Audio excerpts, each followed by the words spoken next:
ষড়ঋতুর দেশ, প্রতিটা ঋতুতে সাজে স্ব সৌন্দর্যে। গ্রীষ্মকালীন সৌন্দর্য ফুটে ওঠে কৃষ্ণচূড়ার রঙে। কৃষ্ণচূড়ার রং হচ্ছে লাল, আর সে লাল রক্তিম আভাযুক্ত ফুলে কিন্তু সৌন্দর্য চেয়ে আছে এই রাস্তাটি। আর এই রাস্তাটি হচ্ছে আগরপুর টু বাগলপুরের রাস্তা। আর এই অংশটা হচ্ছে বাগলপুরের কাছাকাছি, অর্থাৎ বাগলপুর মেডিকেলের পাশে কিন্তু রাস্তাটি।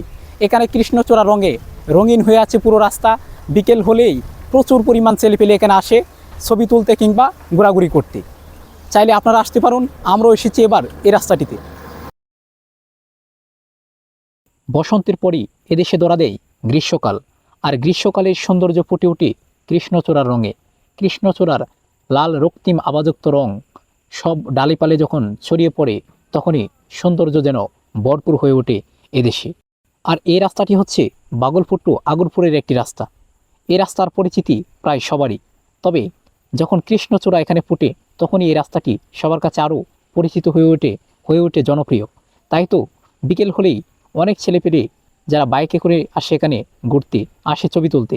এছাড়াও অনেক লোকদেরকে আমরা দেখতে পাই রাস্তায় ঘুরতে আসতে। রাস্তার এক পাশে জহুরুল ইসলাম মেডিকেল কলেজ, আর অন্য পাশে ফসলি জমি, ফলে এটার সৌন্দর্য বহুগুণ।